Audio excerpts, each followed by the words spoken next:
سبيل الدموع سبيل مريح تنهد يا صاحي كي نحمده ونصلي علی رسولہ الکریم صلوا کما رأیتمونی وصلی۔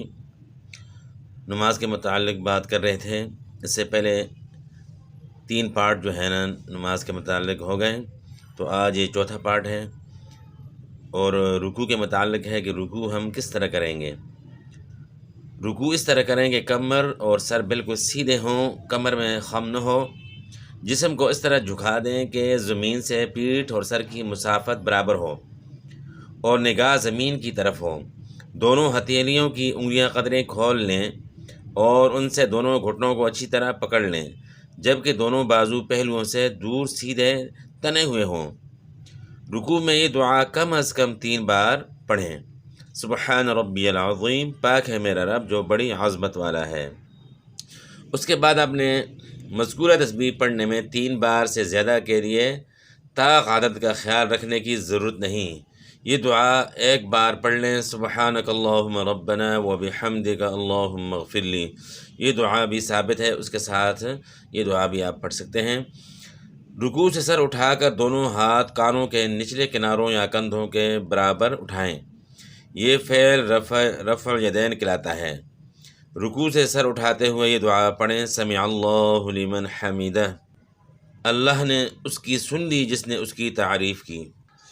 رکوع کے بعد پورے اطمینان سے کھڑے ہو جائیں، یہاں تک کہ ہر جوڑ اپنی جگہ پر پلٹ آئے، اور سیدھے کھڑے ہو کر یہ دعا پڑھیں، ربنا ولک الحمد حمدا کثیرا طیبا مبارکا فیہ، اے ہمارے رب سب تعریفیں تیرے ہی لیے ہیں، بہت زیادہ پاکیزہ اور بابرکت تعریف۔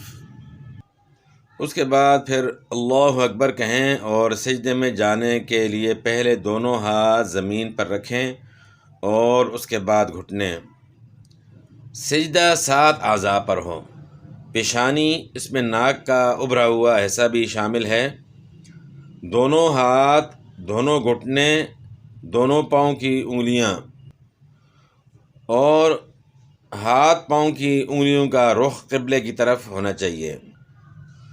دونوں ہاتھ زمین پر کانوں کے برابر رکھیں اور کوہنیوں کو زمین سے اور اپنے جسم سے دور رکھیں، اور جماعت کی صورت میں ہاتھ اس انداز سے رکھیں کہ ساتھ والے نمازی کو تکلیف نہ پہنچے۔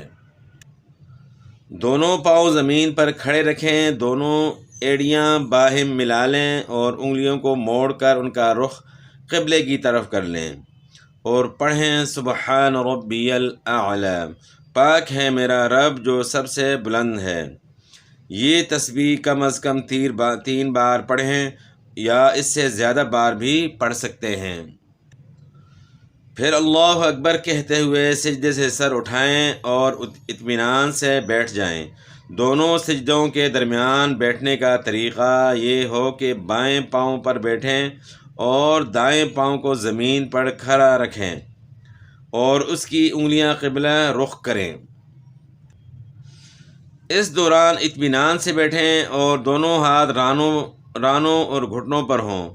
نبی کریم صلی اللہ علیہ وسلم رکوع، سجدے اور دونوں سجدوں کے درمیان بیٹھنے پر تقریباً ایک جتنا وقت لگایا کرتے تھے۔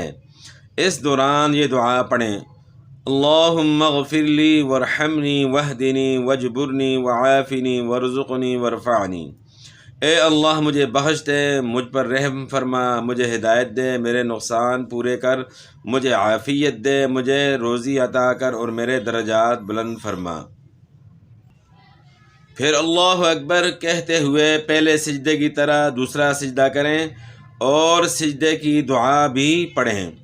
پہلی اور تیسری رکعت مکمل ہونے پر دوسرے سجدے کے بعد تھوڑی دیر بیٹھیں، پھر دوسری یا چوتھی رکعت کے لیے کھڑے ہوں، یعنی اس کو جلسہ استراحت کہتے ہیں، کہ آپ دوسری رکعت کے لیے یا چوتھی رکعت کے لیے کھڑے ہوتے ہیں تو اس سے پہلے بیٹھنے کو جلسہ استراحت کہتے ہیں، یعنی ایک دم یعنی اوپر آپ نے نہیں اٹھنا۔ پھر دونوں ہاتھوں پر ٹیک لگا کر اللہ اکبر کہتے ہوئے دوسری رکعت کے لیے کھڑے ہو جائیں۔ ہاتھوں کا سہارا لے کر اٹھنے کی کیفیت اس طرح بھی ہو سکتی ہے کہ دونوں ہاتھوں کی مٹھیاں بند ہوں